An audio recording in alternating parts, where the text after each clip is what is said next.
Halo adik-adik, pada kesempatan ini kita akan belajar tentang sistem koloid.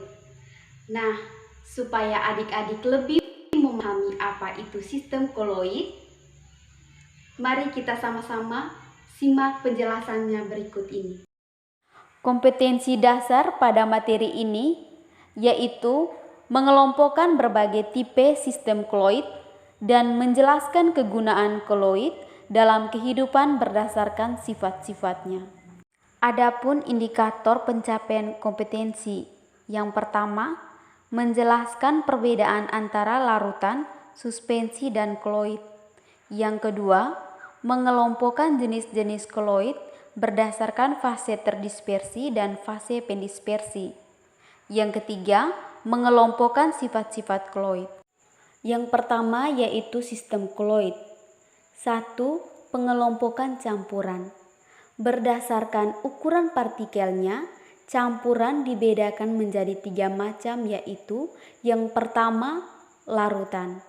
Larutan adalah campuran homogen sehingga antara zat terlarut dan pelarut tidak dapat dibedakan walaupun dengan menggunakan mikroskop ultra. Contohnya adalah campuran antara gula dan air. Yang kedua yaitu suspensi. Suspensi adalah campuran yang heterogen sehingga antara zat terlarut dengan pelarut dapat dibedakan dengan mudah. Partikel-partikel suspensi masih tampak oleh mata dan dapat disaring dan mudah mengendap karena gaya gravitasi. Contohnya campuran antara pasir dan air. Yang ketiga yaitu koloid. Koloid disebut juga dengan dispersi koloid atau sistem koloid, yaitu campuran yang ukuran partikel saat terdispersi di dalam koloid terletak antara suspensi dan larutan. Contohnya campuran antara susu dan air. Supaya lebih jelas, kita dapat lihat pada tabel berikut ini. Ini adalah tabel perbedaan antara larutan, suspensi, dan koloid.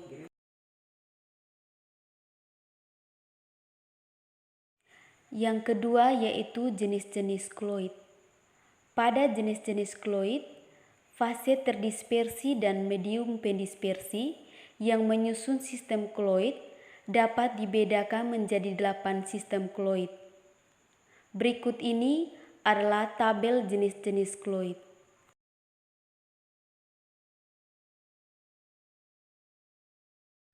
Yang ketiga yaitu sifat-sifat koloid. Yang pertama, pengelompokan sifat koloid. A. Efek tindal. Efek tindal adalah gejala penghamburan berkas sinar cahaya oleh partikel-partikel koloid. Hal ini karena ukuran molekul koloid yang cukup besar. Berikut adalah contoh dari efek tindal. B. Gerak Brown. Gerak Brown adalah gerakan partikel koloid ke segala arah secara acak. Pergerakan titik cahaya atau partikel tersebut bergerak terus-menerus seperti gerakan zigzag. Berikut adalah contoh dari gerak Brown. C adalah adsorpsi. Adsorpsi koloid adalah penyerapan partikel atau ion pada permukaan partikel koloid yang disebabkan oleh luasnya permukaan partikel. Berikut ini adalah contoh dari adsorpsi. Pada gambar, koloid FeOH 3 kali bermuatan positif karena permukaannya menyerap ion H+, sedangkan AS2S3 bermuatan negatif karena permukaannya menyerap ion S2-. Dari gambar tersebut, bila partikel-partikel koloid mengabsorpsi ion yang bermuatan positif pada permukaannya, maka koloid akan menjadi bermuatan positif. Sebaliknya, bila yang diabsorpsi ion negatif akan menjadi bermuatan negatif. D. Koagulasi koloid. Koagulasi adalah penggumpalan partikel koloid, dan membentuk endapan. Dengan terjadinya koagulasi, zat terdispersi tidak dapat membentuk koloid. Berikut adalah contoh dari koagulasi koloid. Berdasarkan gambar tersebut, koagulasi ini terjadi secara spesifik seperti pemanasan, pendinginan, dan pengadukan atau secara kimia seperti penambahan elektrolit dan pencampuran koloid yang berbeda muatan.